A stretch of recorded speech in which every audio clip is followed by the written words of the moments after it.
Hello students, आज अपन macro economics का बहुत ही इंपॉर्टेंट टॉपिक लेने वाले हैं। This is chapter number 3, national income and related aggregates.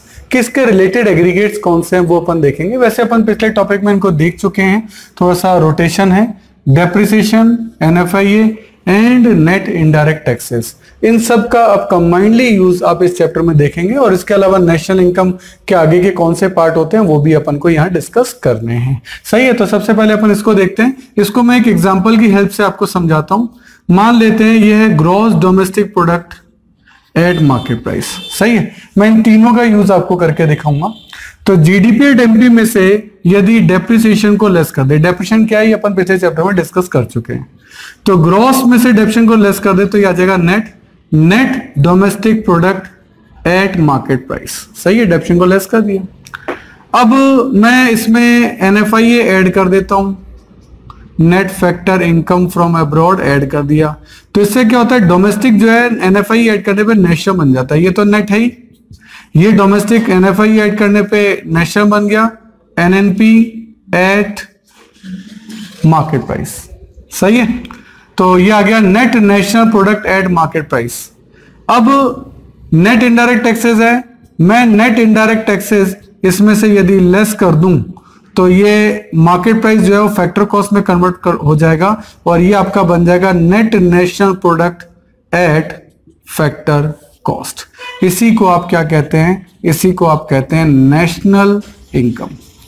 पूरा चैप्टर जो है इसमें वेरियस चीजें कैलकुलेट कराएंगे। ये 3 आइटम है, देख लो बस, डेप्रिसिएशन, एनएफआईए और एनआईटी। सही है, अगर आप इस ऑर्डर में चलेंगे तो साइन ये हैं, और अगर आप रिवर्स ऑर्डर में चलें क्या कि नेशनल इनकम में एनआईटी को वापस से प्लस कर दें तो आप पहुंच जाएंगे एनएनपी एट एमपी। उसमें आप इसमें ऐड किए तो इसमें माइनस कर दें एनएफआईए तो आप पहुंच जाएंगे एनडीपी एट एमपी। और यदि आप इसमें माइनस की एडेप्शन अगर वापस से प्लस कर दें तो आप क्या बन जाएंगे, जीडीपी एट एमपी। इस तरीके से आप इस तरीके से भी आ सकते हैं और आप इस तरीके से भी जा सकते हैं। जो यहाँ माइनस था वो वहां प्लस हो गया, जो यहाँ प्लस था वो वहां माइनस हो गया, जो यहाँ माइनस था वो वहां प्लस हो गया। यानी इस तरीके से अलग रोटेशन है, अलग से। तो इस तरह से बहुत ही इंटरेस्टिंग तरीके से अपन पूरे चैप्टर को जो है वो डिस्कस करने वाले हैं कि क्या क्या चीजें इसके अंदर आपकी डिस्कस होंगी। और आगे अपन चलेंगे तो हम देखेंगे नेशनल इनकम में और क्या क्या चीजें अपनी आती है। देखो, नेशनल इनकम तो आप किसको कहते हैं, वो आप कहते हैं net national product at factor cost को। सही है, ये आपकी क्या है, नेशनल इनकम। अब नेशनल इनकम से आप प्राइवेट इनकम पे कैसे पहुंचेंगे, प्राइवेट इनकम से आप पर्सनल इनकम पे कैसे पहुंचेंगे, और पर्सनल इनकम से आप पर्सनल डिस्पोजेबल इनकम पे कैसे पहुंचेंगे, वो चीज अपन को देखनी है।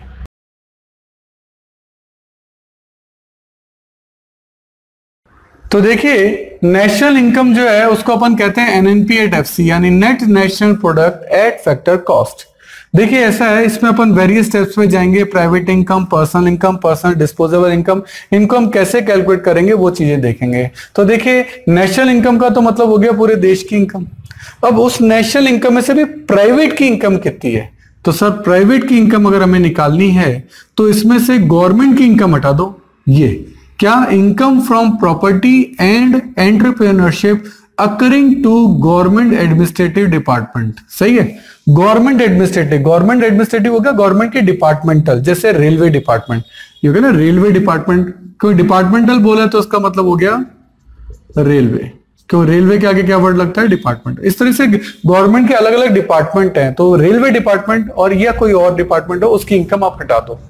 इसके अलावा नॉन डिपार्टमेंटल जिनका डिपार्टमेंट नहीं है, जैसे एयर इंडिया।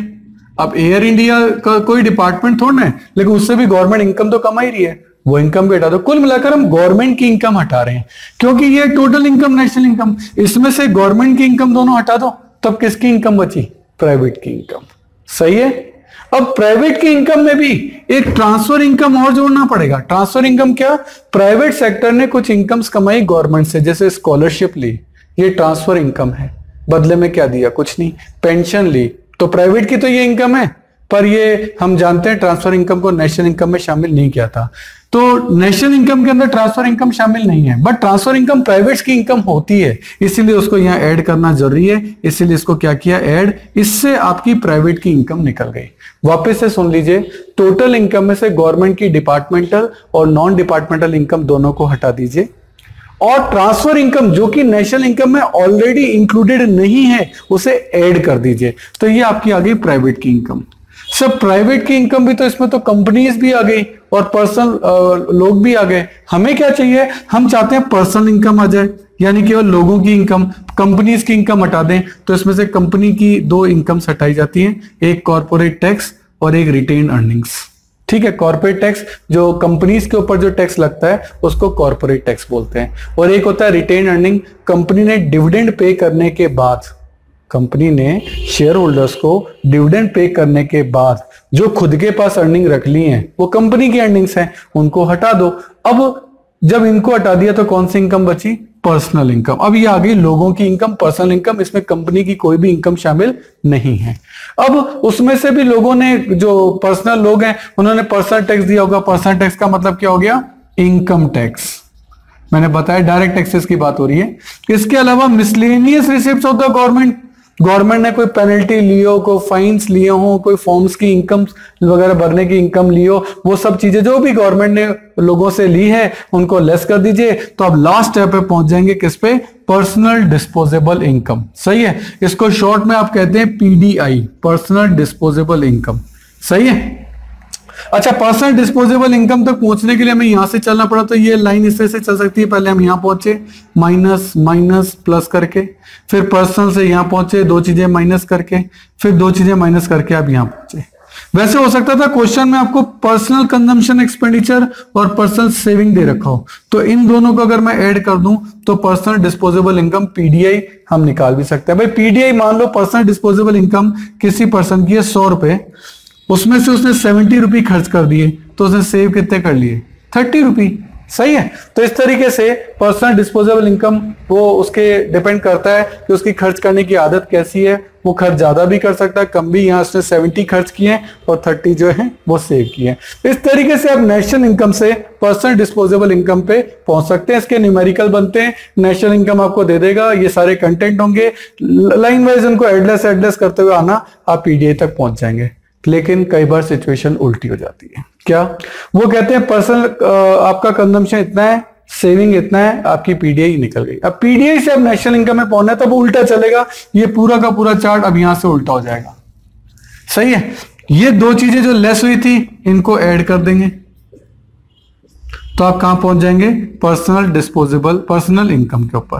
पर्सनल इनकम में यहां से यहां तो ये लेस हुआ था, इन दोनों को फिर आप ऐड करेंगे तो आप पहुंच जाएंगे कहां, प्राइवेट इनकम पे। प्राइवेट इनकम में ट्रांसफर इनकम को तो आप लेस करेंगे, और इन दोनों जिनको लेस किया था गवर्नमेंट की नॉन डिपार्टमेंटल और डिपार्टमेंटल इनकम जिनको लेस किया था उनको ऐड कर दो तो आप वापस कहां पहुंच जाएंगे, नेशनल इनकम यानी एनएनपी एट एफसी पे। तो देखो एक ही चार्ट है, अगर आप ऊपर से नीचे आएंगे तो साइन इस तरफ वाले हैं, और अगर नीचे से ऊपर जाएंगे तो साइन ये वाले लगेंगे। सही है। तो ये भी आपका इस पूरे चैप्टर में डिस्कस होगा, और इसके न्यूमेरिकल क्वेश्चन जो हैं वो भी इसके अंदर आएंगे। सही है। तो पूरा चैप्टर जिस तरह से चलेगा, छोटी छोटी दूसरी बातें भी अपन उसमें देखेंगे। मैंने आपको ओवरऑल रोड मैप बताया कि चैप्टर क्या है, चैप्टर में हम कौन से पॉइंट डिस्कस करने वाले हैं, इनकी डेफिनेशन भी आएंगी। प्राइवेट इनकम की डेफिनेशन क्या है, पर्सनल इनकम की डेफिनेशन क्या है, ट्रांसफर इनकम कौन कौन सी टाइप के, तो तीनों ट्रांसफर जो हैं, जो करंट ट्रांसफर हैं और या रेस्ट ऑफ द वर्ल्ड से हैं या इंटरेस्ट ऑन नेशनल डेब्ट, उनके बारे में भी डिटेल डिस्कशन विद डेफिनेशन जो उसके अंदर आएगा। अभी मैंने आपको टॉपिक के केवल हेडिंग्स बताई है कि किस तरह से रन होगी। इनके डिटेल डिस्कशन के लिए अब अपन आगे नोट्स में चलते हैं। ठीक है। हेलो स्टूडेंट्स, आई एम अनुराग। आज अपन मैक्रो इकोनॉमिक्स का चैप्टर नंबर 3 जो है national income and related aggregate जो है उसे डिस्कस कर रहे हैं। तो देखो सबसे पहले तो कुछ एग्रीगेट्स के बारे में जानकारी आपको होनी चाहिए जो कि अपन पिछले टॉपिक में देख चुके हैं। तो पहले अपन उस टॉपिक को एक बार थोड़ा सा रिवाइव कर लें कि अपन ने पिछले चैप्टर में क्या क्या सीखा था। देखें क्या हमने ये देखा था कि सर अगर ग्रॉस से आपको नेट पे आना है तो आप डेप्रिसिएशन को लेस कर दें। सही है। और नेट से यदि आपको ग्रॉस पे वापस जाना है तो आप डेप्रिसिएशन को ऐड कर दें। सही। इसके अलावा मैंने आपको बताया था कि डोमेस्टिक में यदि net factor income from abroad add कर दें तो ये बन जाता है आपका नेशनल, और नेशनल में से NFI वापस से लेस कर दें तो ये बन जाता है डोमेस्टिक। इसके अलावा मार्केट प्राइस में से यदि नेट इनडायरेक्ट टैक्सेस यदि आप लेस कर दें तो ये बन जाता है फैक्टर कॉस्ट, और यदि फैक्टर कॉस्ट में NIT वापस से ऐड कर दें तो ये क्या बन जाता है, मार्केट प्राइस। तो ये 3 एग्रीगेट, नंबर 1, नंबर 2, नंबर 3, पहले आप इसको लिख लें, अच्छे से याद करें, उसके बाद ही टॉपिक के अंदर एंटर करें। तो फर्स्ट पेज के ऊपर जो भी आपके फॉर्मूलेस दे रखे हैं वो सब इसी से ही बने हुए हैं। मैं इन सबको बताने की बजाय आपको एक चार्ट के थ्रू इसको डेवलप कराता हूं। देखिए कैसे। मान लेते हैं आपके पास है GDP एट MP, यानी gross domestic product at market price. मैं चाहता हूं कि मैं ग्रॉस को नेट में कन्वर्ट कर दूं। तो देखो, ग्रॉस को नेट में कन्वर्ट करने के लिए डेप्रिसिएशन लेस करना है, तो ग्रॉस में से डेप्रिसिएशन को लेस कर देता हूं। तो डेप्रिसिएशन को जैसे मैंने लेस किया, मैंने इस वाले फॉर्मूले का यूज किया, तो ग्रॉस का बन जाएगा नेट। तो net domestic product at market price. सही है। अब मैं ये चाहता हूं कि जो ये ग्रॉस को तो नेट में मैंने कर दिया, अब मैं डोमेस्टिक को नेशनल में कन्वर्ट करना चाहता हूं, और हम जानते हैं डोमेस्टिक को नेशनल में कन्वर्ट करने के लिए NFI ऐड करना पड़ता है, लिखा है यहाँ। तो मैं अब इसमें NFI ऐड कर देता हूं। तो ये नेट तो था ही, जो डोमेस्टिक है वो NFI ऐड करने पर क्या बन जाता है, नेशनल। तो ये हो गया national product at market price. तो ये बन गया net national product at market price. सही है। ये बन गया net national product at market price. तो लिखने में चाहे आप शॉर्ट नेम यूज कर लें, लेकिन बोलने में पूरे ही रखें। अब मैं चाहता हूं कि ये जो मार्केट प्राइस है इसको मैं फैक्टर कॉस्ट में कन्वर्ट कर लूं। ये देखो, ये अपन ने यहाँ लिखा फॉर्मूला, मार्केट प्राइस में से यदि मैं NIT को, नेट इनडायरेक्ट टैक्सेस को लेस कर दूं तो फैक्टर कॉस्ट होता है। तो मार्केट प्राइस है, इसमें से मैं नेट इनडायरेक्ट टैक्सेस लेस कर देता हूं। सही है। तो नेट तो नेट है, नेशनल है, प्रोडक्ट है, मार्केट प्राइस में से NIT लेस हो गया तो क्या बचा, फैक्टर कॉस्ट। ये बन गया net national product at factor cost. इसी को आप नेशनल इनकम कहते हैं। इसी को आप क्या कहते हैं, इसको आप नेशनल इनकम कहते हैं। सही है। ये NNP/FC है, और इसी से अब हम आगे भी बढ़ सकते हैं। क्या सर, अब इसी को अपन थोड़ा सा और आगे बढ़ाएं। देखिए क्या,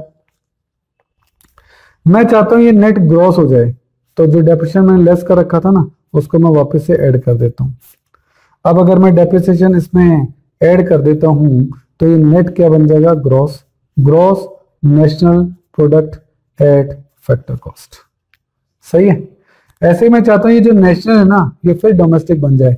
तो मैंने डोमेस्टिक को नेशनल बनाने के लिए NFI ऐड किया था, तो अब मैं इसको क्या कर दूं, लेस कर दूं। तो मैं NFI net factor income from abroad क्या कर रहा हूं, लेस कर रहा हूं। इससे क्या होगा, ग्रॉस नेशनल में NFI हटा दिया तो बन गया domestic product at factor cost. सही है। अब मैं ये चाहता हूं कि मैं फैक्टर कॉस्ट को मार्केट प्राइस में कन्वर्ट कर दूं। तो देखो, फैक्टर कॉस्ट को मार्केट प्राइस में कन्वर्ट करना तो ऐड करना पड़ता है NIT। तो मैं NIT यानी नेट इनडायरेक्ट टैक्सेस ऐड कर देता हूं। तो ये बन जाएगा ग्रॉस डोमेस्टिक प्रोडक्ट, और ये FC जो ये बन जाएगा मार्केट प्राइस। तो GDP एट MP। तो इस तरीके से आप कोई भी चैनल यहाँ लगाकर किसी भी ऑर्डर में करके इन 3 एग्रीगेट्स का यूज करना सीख जाए ना, तो उसके बाद आपको फर्स्ट पेज के किसी भी फॉर्मूले में आपको दिक्कत जो है वो नहीं आएगी। GDP gross domestic product at market price कैसे निकलता है, net domestic product at market price क्या होता है, GNP एट MP कैसे निकलता है, NNP, सारे फॉर्मूले इन्हीं से बने हुए हैं, इसमें नया कुछ नहीं। अगर आपको मेरे वीडियोस पसंद आ रहे हैं तो देखिए, एक लाइक, शेयर और सब्सक्राइब तो बनता है, तो मेरी खुशी के लिए एक लाइक तो कर दीजिए। देखिए, आपका टाइम बड़ा कीमती है, तो यदि नोट्स लिखने में आप अपना टाइम बचाना चाहते हैं और वर्कशीट भी गेट करना चाहते हैं तो इन सभी की PDF का लिंक नीचे डिस्क्रिप्शन में गिवन है, आप वहां जाके देख सकते हैं। देखिए स्टूडेंट, जितने भी वीडियो हमने बनाए हैं उनके जितने भी क्वेश्चन मैं वीडियोस में करा रहा हूँ उनका लिंक आपको डिस्क्रिप्शन में दे रखा है। आप वहाँ से उस लिंक को डाउनलोड कर सकते हैं, उसका प्रिंट आउट निकाल सकते हैं। उसके बाद वो क्वेश्चन पेपर आप अपने सामने रखिए और देन आप वीडियो देखिए। उससे आपको फ़ायदा ये होगा कि क्वेश्चन आपके सामने रहेगा। तो ये चीज़ जरूर से कर लेनी है। और मैं आपको एक बार स्पेशल बताना चाहता हूँ कि ये जो वीडियो है ये तो ट्रेलर है। अगर आपको हमारे सारे वीडियो देखने हैं तो आपको हमारी मोबाइल ऐप सब्सक्राइब करना चाहिए। उसका नाम है अनुराग क्लासेस और इसमें आपको हमारे सारे वीडियो देखने को मिलेंगे। क्यों, देखो YouTube तो ट्रेलर है, सारे वीडियो नहीं होते। अगर आपको सारे वीडियो देखने हैं तो आपको हमारी मोबाइल ऐप सब्सक्राइब करनी पड़ेगी। उसमें आपको सारे वीडियोज़ मिलेंगे, उसमें आपको नोट्स मिलेंगे, प्रिंटेड नोट्स भी होंगे, हैंड रिटन नोट्स भी होंगे। मतलब आप हर तरीके के नोट्स वहाँ ले सकते हो। उसमें भी उसकी जो मेंबरशिप है वो प्रीमियम भी है और स्टैंडर्ड भी है, जो भी आप लेना चाहें। और आपको वहाँ अदर बुक्स के इंपॉर्टेंट पिक्स, अच्छे डायग्राम, अच्छे क्वेश्चन, अच्छे पैराग्राफ, वो भी आपको जो है इस ऐप के अंदर मिलेंगे। और इसके अलावा बहुत ही important point, MCQ test. MCQ test का पैनल है जिसमें आप जितने भी टेस्ट वहाँ देंगे उसमें ऑप्शंस होंगे ABCD, उसमें ट्रू एंड फॉल्स के क्वेश्चन होंगे, उसमें फिल इन द ब्लैंक्स के क्वेश्चन होंगे। आपने 40 क्वेश्चन का टेस्ट दिया, जैसे सबमिट किया विदिन 5 सेकेंड्स आपका रिजल्ट आपके सामने है। तो ये मोबाइल ऐप मैं जरूर चाहूँगा आप जरूर से सब्सक्राइब करिए। मेरा नंबर है 9829224488। आप ऑफिस आवर्स में कभी भी मुझे कॉल कर सकते हैं। Thank you. देखिए स्टूडेंट, हमारे चैनल से जुड़ने का फायदा आपको नेक्स्ट 7 इयर्स तक मिलेगा क्योंकि हमारी रेंज बहुत बड़ी है। नॉर्मली आप चैनल्स पे देखेंगे वो 1 या 2 या 3 सब्जेक्ट पढ़ा रहे हैं, लेकिन मैं आपको बहुत बड़ी रेंज दूंगा। यदि आपकी और मेरी ट्यूनिंग जमती है तो ये बहुत लॉन्ग लास्टिंग रहेगी और वो ट्यूनअप में आपको बार बार नई ट्यूनअप नहीं करनी पड़ेगी क्योंकि आपकी ट्यून मुझसे जम चुकी है। क्यों? क्योंकि मैं आपको बता रहा हूँ कि मैं 11th में आपकी अकाउंट्स, स्टेट्स और माइक्रो इकोनॉमिक्स लूंगा। 12th में मैं आपकी अकाउंट्स, मैक्रो और इंडियन इको लूंगा। BCom के अंदर मैं आपकी corporate accounting, advance accounting, costing, financial management, budgeting, income tax etcetera, जो भी आपके जिस भी नाम से ग्रेजुएशन के अंदर ये कोर्स होंगे, इन सब के वीडियो हमने ऑलरेडी बना रखे हैं। मोबाइल ऐप आपकी बना रखी है, तो आपको बहुत सारी फैसिलिटीज हम देने जा रहे हैं। इसके अलावा CA, CS और CMA के फाउंडेशन और इंटर कोर्सेज में जितने भी प्रैक्टिकल हैं या इकोनॉमिक्स से रिलेटेड टॉपिक हैं उन सब के वीडियो आपके तैयार मिलेंगे। पूरा स्टडी मटेरियल, पूरा नोट, सब चीज़ A to Z आपको रेडी मिलेगी। और इसके अलावा मास्टर्स अगर आप कर रहे हैं उसमें भी QT है या मैनेजरियल इकोनॉमिक्स है, डायरेक्ट टैक्स है। QT का मतलब क्वांटिटेटिव टेक्निक्स, डायरेक्ट टैक्स है, इनडायरेक्ट टैक्स है, एडवांस टैक्स है, यानी पूरी कंप्लीट प्रैक्टिकल जितने भी न्यूमेरिकल सब्जेक्ट होते हैं सब आपको हमारे चैनल पे और हमारे मोबाइल ऐप पे मिलेंगे, जो कि आपको नॉर्मली बाकी चैनल्स पे नहीं मिलते हैं। हर साल आपको नए चैनल पे शिफ्ट होना पड़ता है और यहाँ आपको एक ही चैनल पे कंप्लीट सॉल्यूशन मिलेगा।